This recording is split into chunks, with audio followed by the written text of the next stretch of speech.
Hey, happy Monday, guys. What is going Happy on? Monday. The Monday Start of the dance, the week. Monday dance. Another day. Another dollar. No, I'm just kidding. All right. Welcome to our Monday rundown. If this is the first time that you're with us in Say That Nation, please, if you like what you see, please subscribe, hit the notification bell so you don't miss another one of these episodes. We love our rundowns because it gives us a time to talk about all the things that are sort of unrelated to business. To be honest, on Wednesdays we talk about business ideas and Business idea. mindsets and concepts and things like that. But on Monday we get to just talk about life. And Winston and I really enjoy that. Mm-hmm. And so today is no different. We get to talk about a topic that is sort of related to business, but not really. It's actually something that a lot of people, it's been on their mind. It's in the world of AI. A huge sector of business that's actually popped up. I know a lot of videos are out there talking about how you can actually be capitalizing on the growth of AI, implementing it into your business. So I wouldn't say today is going to be on that, but let's jump into it and you guys will see what we're talking about. All right, guys, today's topic is. Will AI transform human connection? And you could definitely put a couple business. You could put a business touch to that. Think of like the McDonald's now. That's the fully automated McDonald's, all run by machines. No, you go there, you're not having nobody worried about nobody spitting in your burger, right? With the special sauce and all that. So Fair enough. So will it transform human connection? I think so. yeah, I don't see it. So AI, we already know that AI is not going away based on all the other times that we've talked about AI. And it leads us to easily disengage from working or not working with others. Well, working with others, communicating with others, just dealing with other people socially. And so I wonder if the transformation, so I think the answer is yes, it will transform.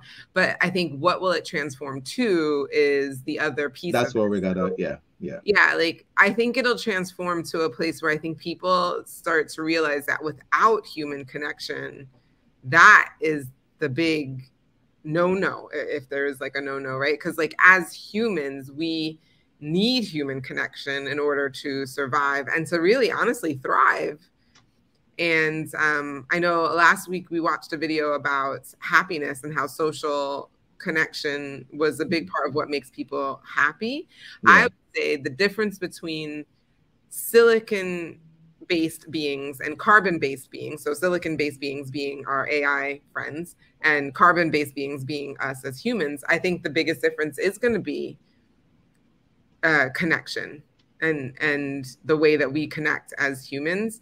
We are going to recognize we need to do that, and that is something that's going to be distinct from what is possible with silicon based things. Maybe we can connect with silicon based things, but the silicon based things won't need to connect with us. Whereas we need the human connection and we'll probably look for it from other carbon based beings. Yeah, but isn't that more just like where we think AI is now? Like, imagine where it's going to be. And at we've seen some of the people who've talked on this matter, and so in terms of how fast it's developing. So I would actually say, imagine when you you're finding that the connection you have with the machine, because some of us, let's be honest now, some people are connected to their iPhone. I mean, maybe Siri doesn't, really talk back to you the way you'd want to, but imagine when she can. Have you seen that movie Red with Joaquin Phoenix, where he's in a relationship with his basically his Siri, but she's levels more advanced.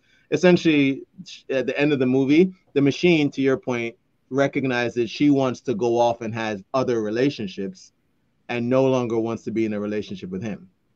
So it showed you how even with AI, he still gets dumped. Well, not to ruin the movie but anyway, he still goes through, because for him it's all very real. The connection was very real. Because what are we really saying when we talk about human connections? You're an animal lover. Some people are I would say, connected to animals more or in different ways than they are to humans. Some of the things that they not allow to happen to an animal, they don't have the same, not level of, what is it, capacity? Compassion. Okay, great. Thank you. Compassion towards human being. So what is connection when we get down to it? Like, what does it really mean to be connected to a person or to a thing? Some people Well, like I didn't say that humans wouldn't have connections with silicon beings. I was saying that it's possible that the silicon beings may not need connection to other silicon beings or humans. I think humans will always be looking for something and adjusting to connection. Yep. Mm-hmm. Okay. I like this then. All right. Well, let's add some other thoughts into it. And today is actually a new one. I don't think we've ever done. No. Okay. Yeah. So you intro this. This is your guy. Please. I love there is a podcast that is also on YouTube that I follow and I watch. I hope that one day he sees this. The podcast is called Diary of a CEO. It is the host is Stephen Bartlett, and he interviews really interesting people in all different areas. And kind of like what I just said, like the title of it, Diary of a CEO, like just think about all the different people who are CEOs of different things, whether it's big companies, small companies, etc., but just kind of getting like an inside their head kind of a thing. He asks really great questions, which ultimately creates really great conversations. And so this particular conversation that we are about to see is just a little clip. I highly recommend people watch the whole interview, and we will make sure that we'll link that. Yeah, we'll link that at the end. But essentially, he's talking to an AI expert. He used to be an executive with Google in charge of AI at Google before AI became open access.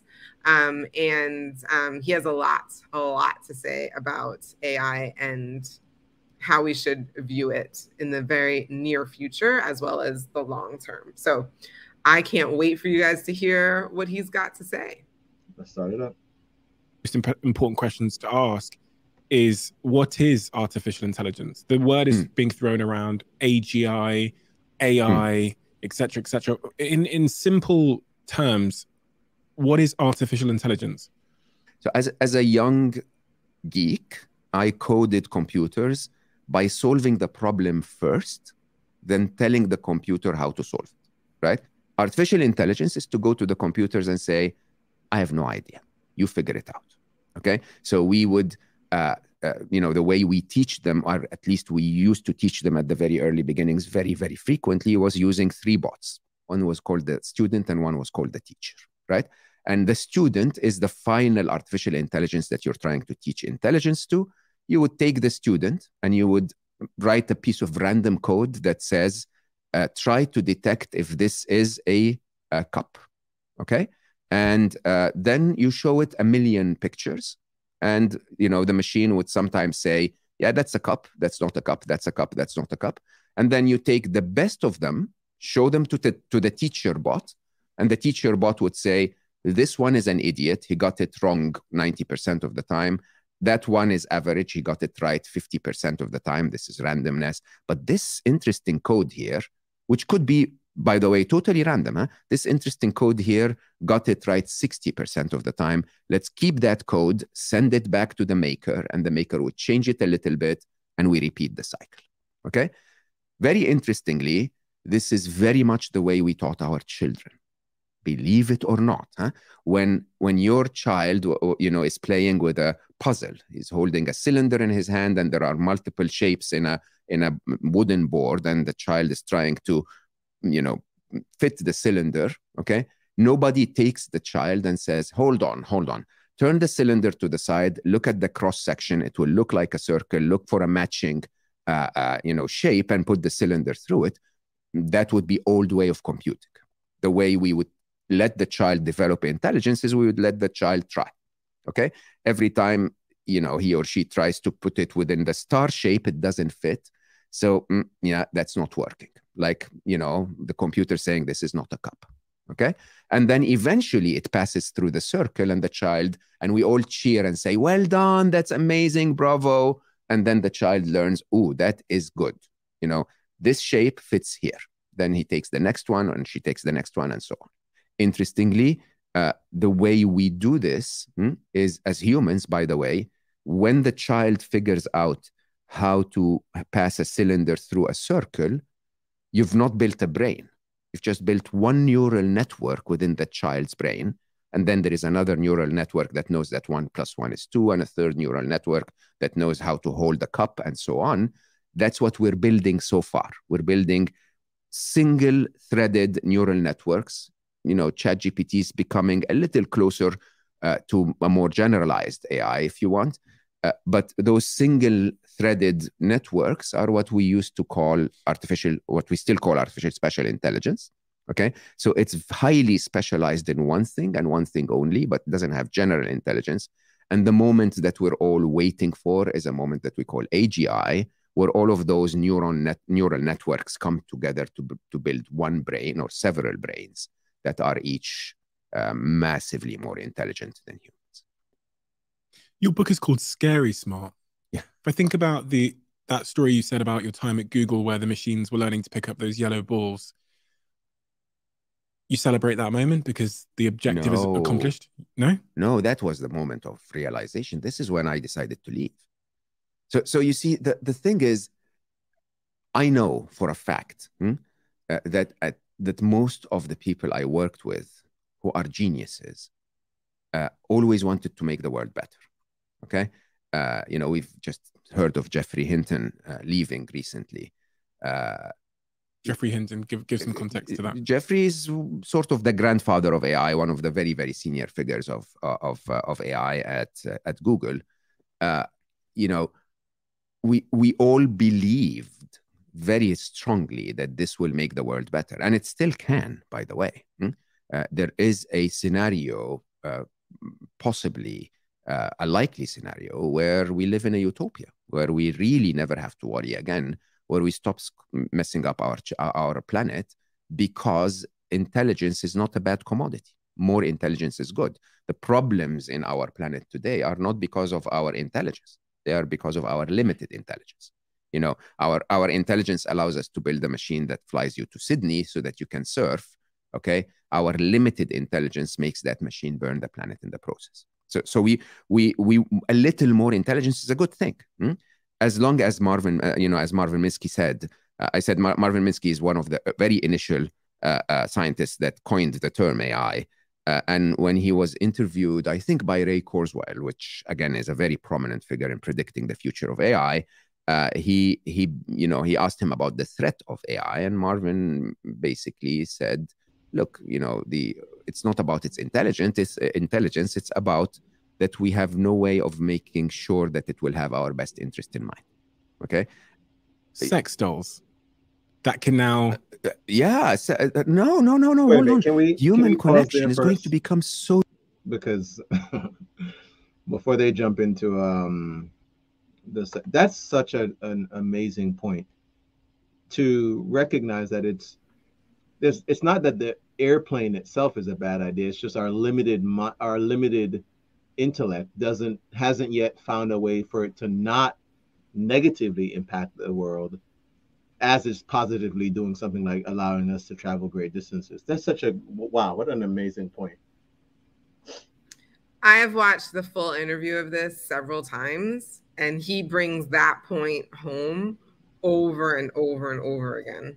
That is the thing with AI. Can we, like,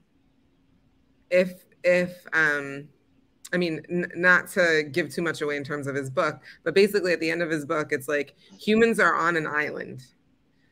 That's how the story ends. The question is, on a beautiful island. The question is, are they on this island because they're hiding from AI, or are they on this island living in utopia? And as of right now, it is completely possible that it could be one or the other right now. Well, again, I highly recommend people listen to the whole thing, because he gives reasons and ways and steps that we can like make sure that it leans towards the utopia instead of the other way. But as of right now, we haven't reached the tipping point where like that's the way we're going. Like, yeah, it's not fair and like get ready to hide on the island. We've gotten to a point though where we can still move towards utopia, and it's kind of like, can we ask AI to do things that would also benefit humans? Can we make it so AI always looks at humans as, no matter what the decision is, humans are protected? Like, yeah, it's doing something to benefit the growth. We want to protect humans, so that means we're going to build airplanes that protect the earth, so that way the humans can keep living, right? Like, is there a way that humans can continue to live? Can we create relationships with other countries and China? Can we create relationships with other country and Russia without having to go to war? Maybe the human mind is just machine can, but the machine is able to see the AI can figure it out, because it just has reached a higher intelligence that can larger vantage point. It can pull in more things. It doesn't have the emotional, it's not holding a grudge from World War III, you know what I mean, or whatever. Right. So it can just look at it that way. What a great, wow. So I highly, again, I mean, we're going to go back into this because he's about to get into the sex toy bit, which I know a lot of people are like, wait. Yeah, that was a thumbnail. What's going on? What's going on, right? But I will highlight, please watch the full episode, because he talks about so many important things, and I can't undersell the importance of, we need to pay attention as a human society to what is happening in the AI space. We play a role in this for sure. Yeah. Okay. Here we go. I'm going to rewind just a little bit. Go for it. All right, start it up. Didn't mind. Okay. Sex dolls that can now. No. Hold on. Human connection is going to become so difficult to parse out. Think about the relationship impact of being able to have a sex doll or a doll in your house that, because of what Tesla are doing with their robots now, and what Boston Dynamics have been doing for many, many years, can do everything around the house and be there for you emotionally, to emotionally support you. Can be programmed to never disagree with you. It can be programmed to challenge you, to have sex with you, to tell you that you are this X, Y, and Z, to really have empathy for this, what you're going through every day. And I play out a scenario in my head. I go, kind of sounds nice.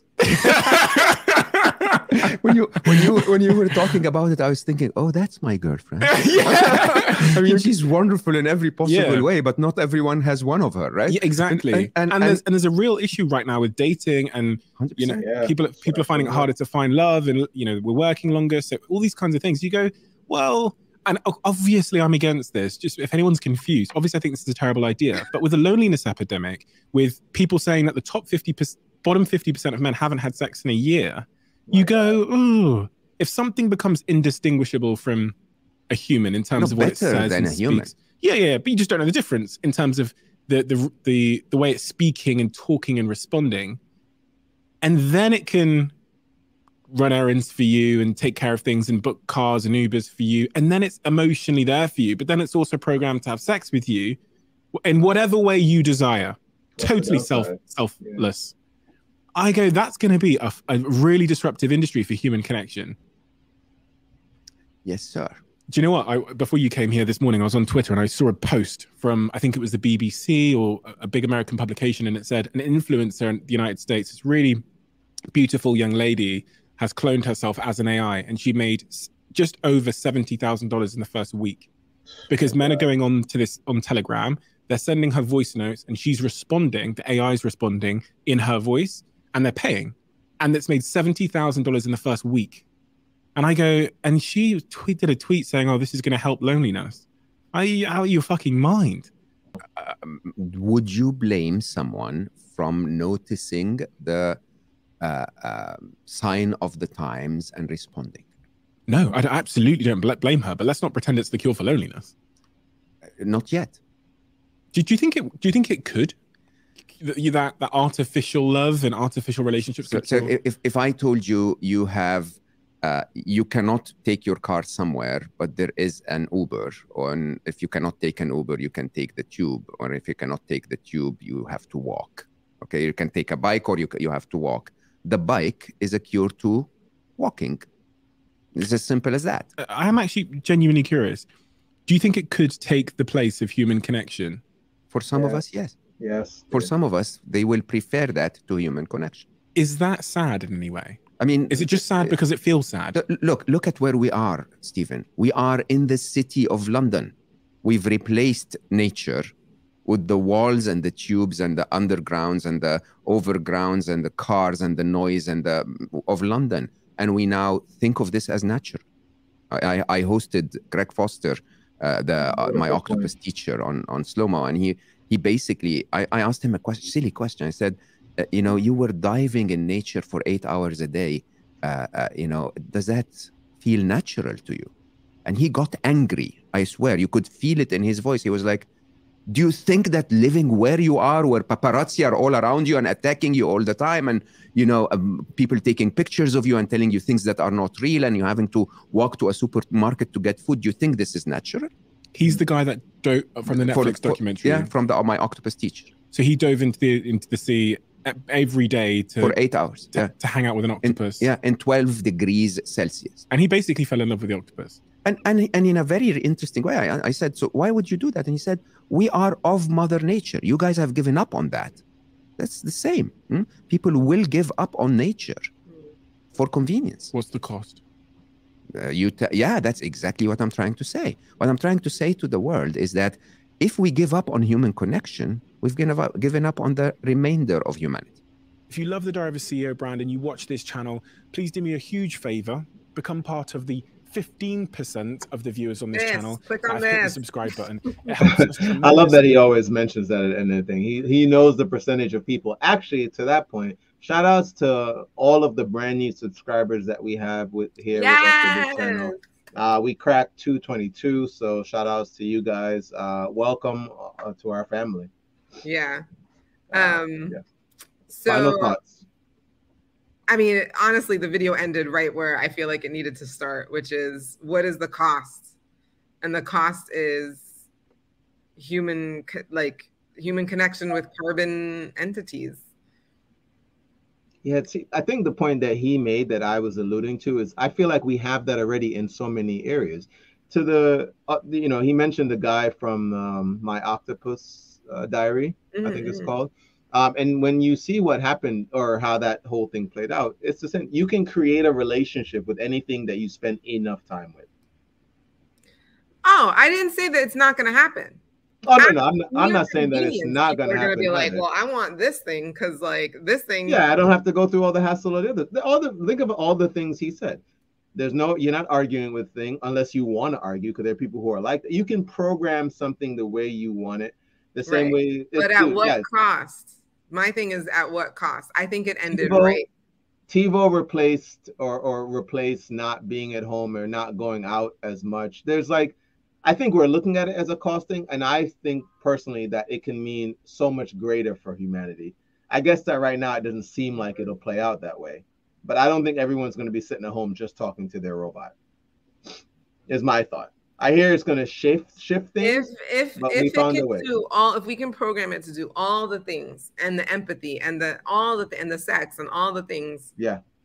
I mean, like he said, look at London, look at New York City, where we are, right? Like, we've turned something that was very natural into something unnatural.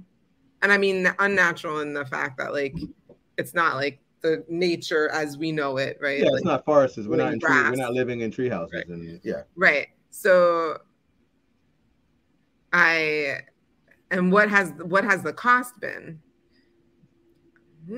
I think there's some, I mean, maybe that is just like for further discussion. We can talk about, again, watch the whole episode because he gets into the cost. But I'm just saying, I feel like that is the real question. If you watch the full episode, he does get into what he believes the real cost is. No, that's fair. And for us, I'll think, like I said, we can agree that we both think it is going to affect human connection. Yeah. And we'll definitely tag the videos to the end of this one right up here. Or sorry, I moved over. We'll have them right here so that you guys can go and check out the full episode. But until next time, here we go. As always, remember, you deserve the good life. Say that. We'll see you guys. Peace.